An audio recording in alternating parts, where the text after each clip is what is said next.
Hola amigos, qué lindo encontrarnos un nuevo trimestre para poder hablar juntos de temas tan interesantes como los que propone este material de IADPA. Para este trimestre será la herencia adventista, nuestra identidad, nuestra misión, nuestro mensaje. Somos parte del equipo de capellanes de la Universidad Adventista de Colombia. Cris, bienvenido.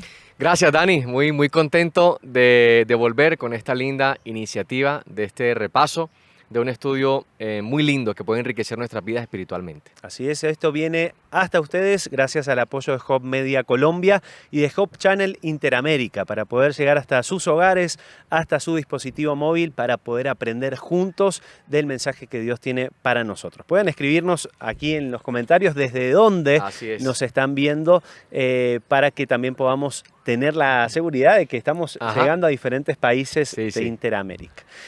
Bueno, un tema muy interesante este trimestre. Así es. Será un tema que lo vamos a disfrutar muchísimo. Y la lección, el primer tema que vamos a ver es una esperanza viva. La semana número 1 de nuestra temática, que está basada en Mateo 25, 1 al 13, la conocida parábola de las 10 vírgenes, que también hablaremos de eso. Cris, ¿quién es Guillermo Miller? ¿Quién fue un líder político, social, espiritual, religioso o alguien simple? ¿Quién Guillermo Miller, un personaje histórico, un personaje que vivió hace más de 100 años y que fue el pionero de este movimiento cristiano que hoy se llama la Iglesia Adventista del Séptimo Día, que está en no sé cuántos países actualmente, unos 200 y algo países, tiene presencia la Iglesia Adventista. Y Guillermo Miller comenzó con un movimiento que se hacía llamar el movimiento millerita.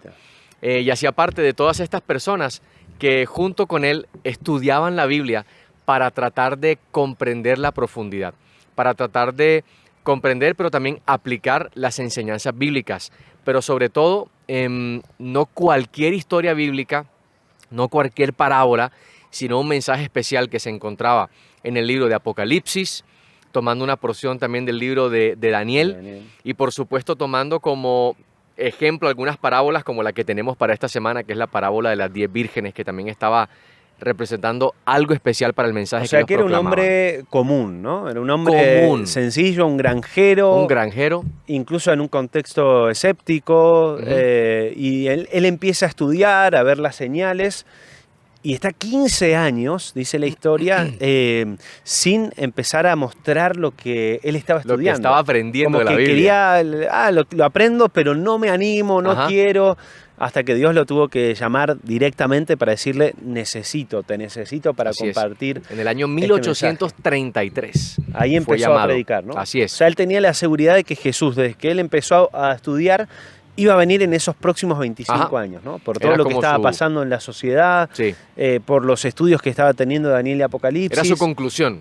Jesús viene pronto. Claro, cuando esto empieza a darse a conocer, primero un grupo más pequeño y cada vez más, la gente, claro, le empieza a cerrar todo, dice las cuentas dan, pero originalmente él creía que Jesús iba a venir entre el 21 de marzo de 1843 y el 21 de marzo de 1844. ¿no?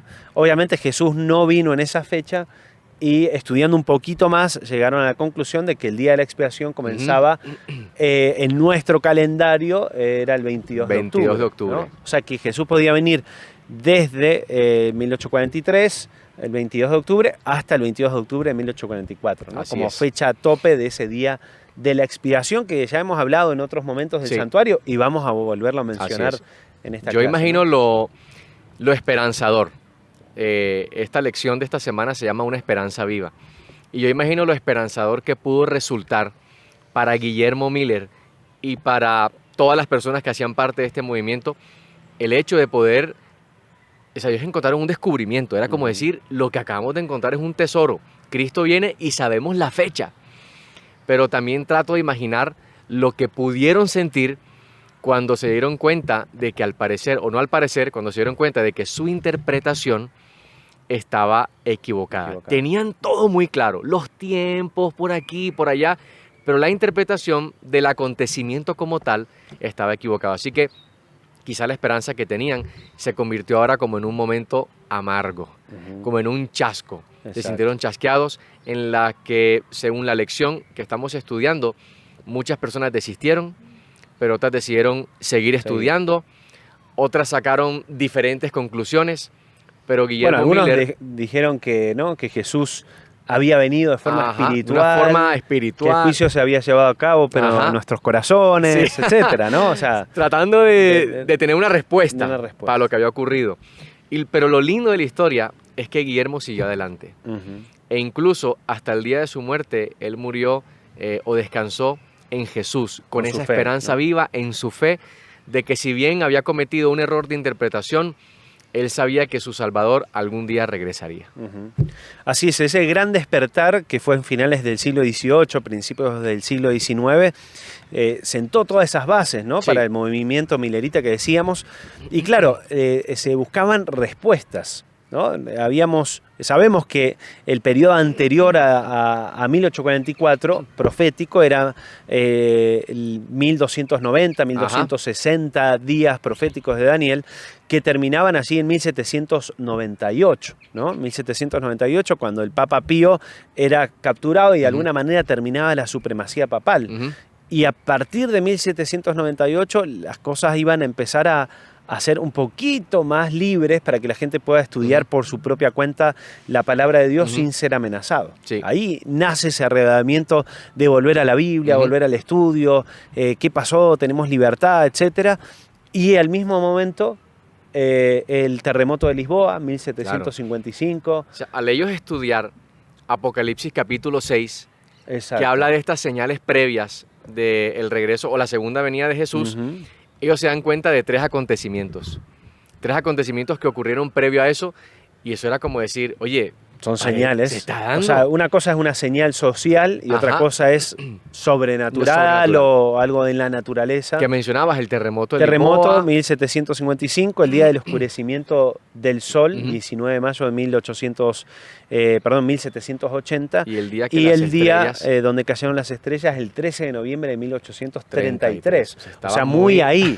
Era todo, o sea, que realmente ese pensamiento de todo lo que estaba pasando, todo lo que ellos estaban viviendo, el fervor que se empezó a ver ahí en toda esa gente, dicen, no, algo realmente va a pasar. Así es. Ahora, cuando uno conoce a Jesús, empieza a tener una relación con Jesús y pone su fe, su esperanza, y dice, yo creo en esto, y tal vez el Jesús que le habían enseñado sus padres, el que ellos creían, de repente decían, bueno, voy a dejarlo todo, ¿no? Y hubo familias que lo entregaron, que lo dejaron todo. ¿no?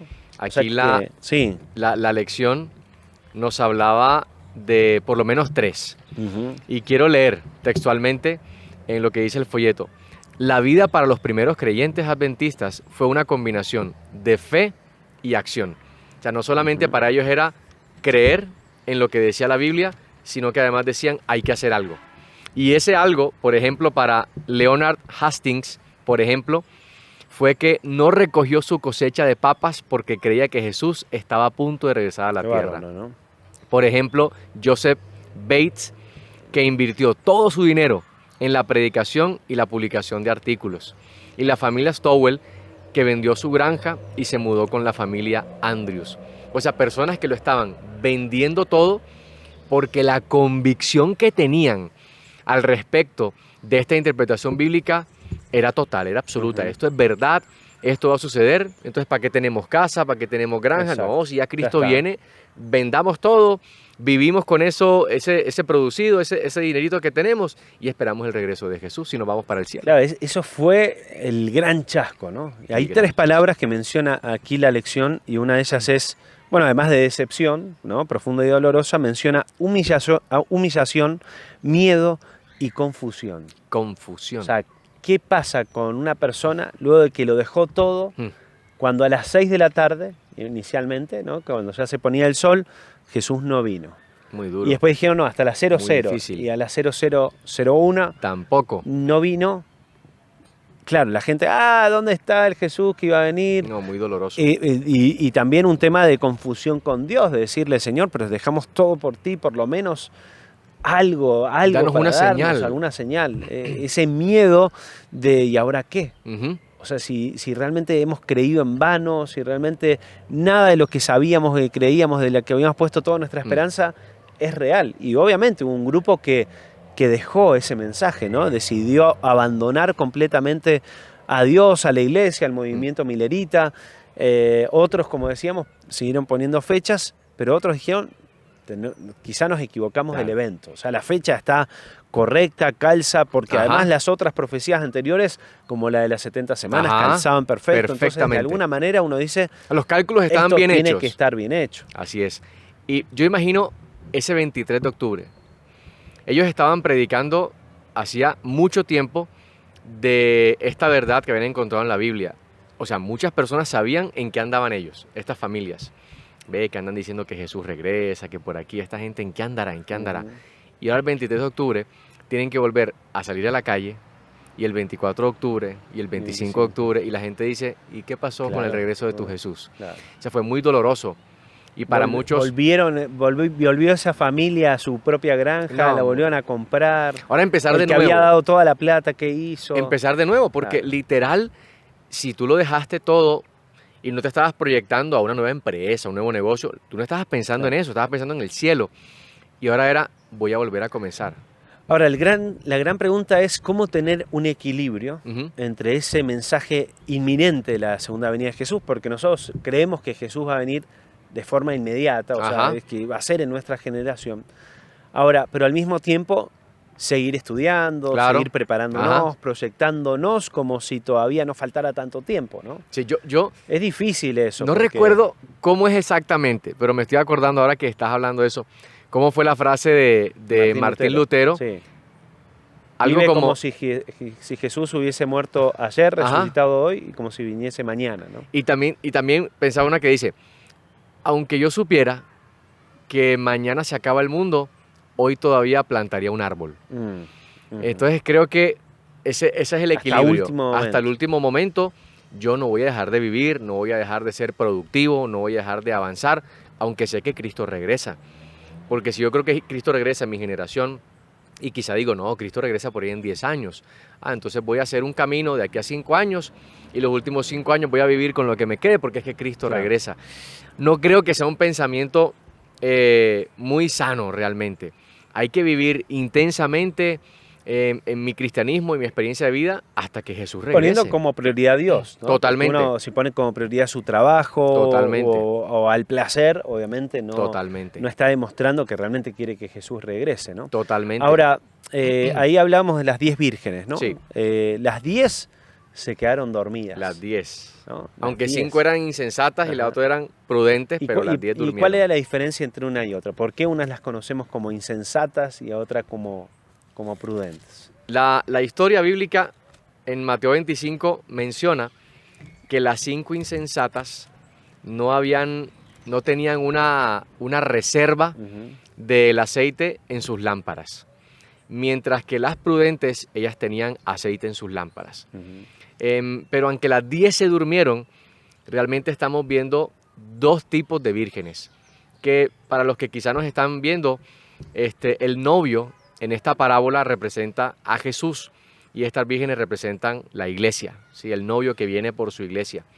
Una iglesia que puede ser insensata al no hacer provisión, al no estar preparándose hoy para el encuentro con Jesús, para la boda, a unas prudentes que se están preparando el día de hoy para ese día de la gran boda. Así que están representando esos 2 tipos de personas que en el fin del tiempo o previo a la venida de Jesús van a estar preparados, listos. Cada día hicieron provisión de este aceite que representa el Espíritu Santo, quien al final del camino es el que obra en nosotros cada día para que podamos estar listos para el encuentro con Jesús. Pero es interesante que la parábola, Jesús no esconde esta condición de ambas vírgenes que dice, las 12 durmieron. Exacto. O las 10. O sea, aparentemente eran iguales en eso. los ojos de Dios, ¿no? En eso eran iguales. Y me gusta porque aquí en el folleto se menciona lo siguiente al respecto. Dice así acerca de la parábola. Mateo 25, 1 al 13, enfatiza la importancia de la preparación personal para el regreso de Cristo. Pero luego dice un poquito más abajo, estas parábolas muestran que quienes siguen confiando en las promesas de Jesús no quedarán también decepcionados al final.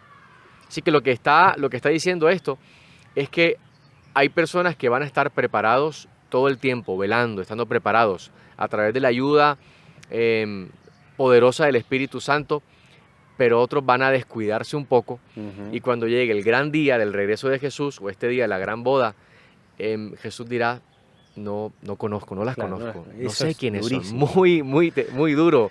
Bueno, esa frase decirlo. Interesante acá que dice, lo que hagamos cuando llegue el momento de crisis depende de cómo nos estamos preparando hoy. ¿No? Totalmente. O sea, no tiene que ver con, bueno, cuando llegue el momento, entonces sí, cuando venga la ley dominical, cuando esto pase, cuando un terremoto, cuando las Torres Gemelas, que todo, ¿no? Uno dice, voy a volver a la iglesia. No se trata del miedo, se trata de buscar a Dios todos los días. Claro. Y lo que hagamos hoy dependerá, cuando venga esa crisis, de qué lado realmente estuvimos. Y además, yo no creo, personalmente,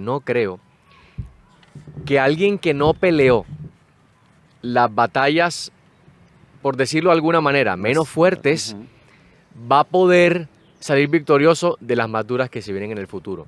Así que el hecho tan solo de pensar que cuando comiencen a ocurrir estas cosas, bueno, ya es el tiempo, ahora sí me voy a consagrar al Señor o a comenzar mi preparación, tan solo pensar en eso es ilógico pensarlo, porque no creo que alguien que no ha estado peleando la buena batalla de la fe todos los días de su vida va a poder con ese tiempo previo al regreso de Jesús, que va a ser muy difícil, según la Biblia lo dice, va a ser muy difícil. Y además me gusta este texto que resalté, que dice lo siguiente: estas vírgenes tenían una relación con el novio que era suficiente para unirse a la procesión, pero al final se reveló que esa relación era superficial, carente de profundidad y compromiso. O sea, eran parte de las 10, pero al final del camino... Al final, no las conozco, no sé, nunca tuvimos una relación. Y pienso que la palabra clave es superficial. Sí, no tenemos que tener una relación con Cristo que sea superficial, tenemos que vivirla en plenitud, al máximo con Cristo. A veces no solo tenemos que andar en la superficie del agua, a veces tenemos que irnos a las profundidades y conocer a Cristo tal y como Él es. Bueno, acá decía una parte que el aceite no es transferible, ¿no? O sea, esas 5 prudentes no podían darle parte. Que la parábola dice que le pidieron. Exacto, le pidieron, y si les daban no les iban a alcanzar a las otras, como dijeron, esto depende de cada uno, la salvación es personal, y algunos van a decir, pastor, ¿por qué no nos dijeron? ¿Por qué no nos alertaron si ustedes sabían más sobre esto, lo otro? No, esto es algo personal. Así es. ¿No? O sea, obviamente eso no quita que los pastores, los ministros tengan que hablar cada vez más de este tema, pero hay una responsabilidad personal particular de cada uno para que eso pueda pasar, ¿no? Claro, y fíjate, perdón, Dani, fíjate que, siguiendo un poquito la idea de las vírgenes que se durmieron, me gusta la idea de que esperar es difícil para todos. Sí, el texto dice, por eso la parábola de las 10 vírgenes ilustra también la agitación emocional que enfrenta la iglesia. Esperar es difícil para todos. Por supuesto, a veces nosotros podemos tener momentos en los que no estemos en la cúspide de nuestra fe, en que no estemos en nuestro mayor momento de fe. Y a veces podemos decir, ¿por qué Jesús demora tanto?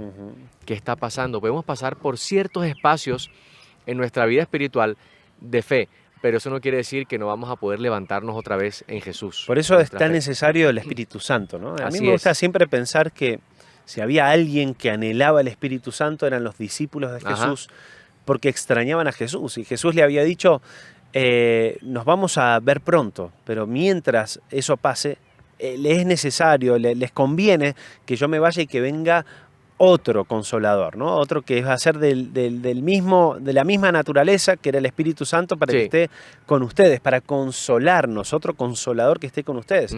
Porque ellos anhelaban volverse a encontrar con Jesús como un amigo, ¿no?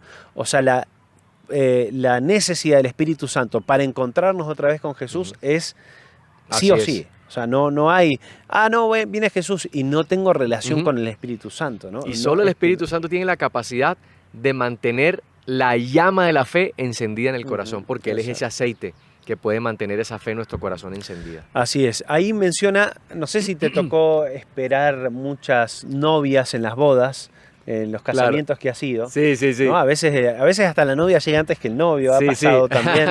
O hay novias que a veces tardan como 3, 4 horas y uno Un está poco esperado más. ahí.